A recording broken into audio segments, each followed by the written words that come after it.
हम अपने क्रोध को कैसे त्याग। हमारे प्रभु उद्धारकर्ता प्रभु यीशु मसीह के नाम में आप सभी को जय मसीह की। आज मसीहों का सोचना क्या है कि इन उपवासिक दिनों में हम उपवास रहकर प्रतिदिन चर्च जाएंगे तो परमेश्वर पिता हमसे खुश होंगे। क्या ये बात सच है? हम सिर्फ भोजन त्याग कर चर्च में जाए, प्रार्थना करे, गाने गाए तो इसमें कोई भी लाभ की बात है? क्या परमेश्वर पिता इससे खुश होते हैं? नहीं। अगर हम इन 40 दिनों में या फिर अपने जीवन भर में भोजन का त्याग ना करें, लेकिन हम अपने परिवर्तन का त्याग करें, हम अपने पापों का त्याग करें, तो अवश्य हम परमेश्वर पिता के समीप जा पाएंगे। वह हमें आशीषें देंगे। तो हमें भोजन नहीं बल्कि क्या त्यागना है? अपने पापों को त्यागना है। आज का हमारा यही विषय है, हम अपने क्रोध को कैसे त्यागें। क्रोध हर मनुष्य का स्वभाव है, हर मनुष्य को सहज है क्रोध आना। किसी न किसी व्यक्ति पर वह क्रोधित होता है। कोई अपने भाई पे क्रोधित होता है, किसी पे भी क्रोधित हो सकता है। हम क्रोधित रहे, अपने अंदर इतना क्रोध अपने भाई के प्रति रखकर हम भोजन को त्यागे तो इसका कोई लाभ नहीं होगा। तो उस क्रोध को त्यागने के लिए हमें क्या करना चाहिए? क्रोध क्या है? क्रोध एक ऐसी चीज है जो हमें क्या करवाती है? पाप करवाती है। उसी क्रोध को बचने के लिए हमें वचन का परिशीलन करना पड़ेगा। पहले मानव कौन है? आदम है और उनके 2 पुत्र कैन और हेबेल। इन दोनों में क्या हुआ? इस संदर्भ को हम बाइबल में से देखते हैं। उत्पत्ति की पुस्तक 4 अध्याय उसका 4 और 5वां वचन। परंतु कैन और उसकी भेंट को उसने ग्रहण न किया। तब कैन अति क्रोधित हुआ और उसके मुंह पर उदासी छा गई। यहाँ पर कैन क्या हुआ? क्रोधित नहीं बल्कि वह क्या हुआ? वह अति क्रोधित हुआ। मतलब उनको क्रोध आया। उस क्रोध ने किसका रूप ले लिया? पाप का रूप ले लिया।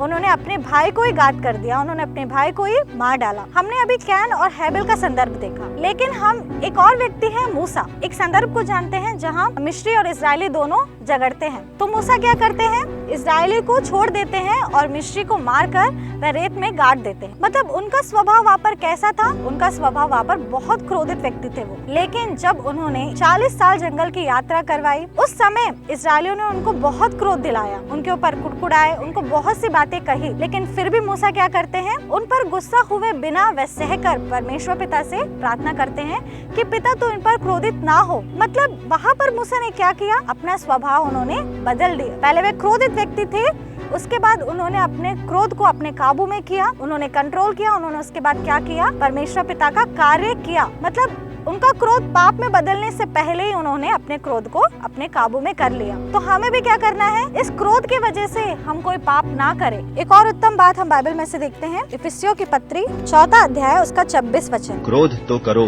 पर पाप मत करो, सूर्य अस्त होने तक तुम्हारा क्रोध न रहे। क्रोध तो करो परंतु पाप ना करो। हमारा क्रोध क्या है? सूर्य अस्त होने तक हमें उस क्रोध को छोड़ना चाहिए। अगर हमें क्रोध आ रहा है तो हमें क्या करना चाहिए? उस क्रोध को छोड़कर अपने भाई से फिर हमें क्या करना है?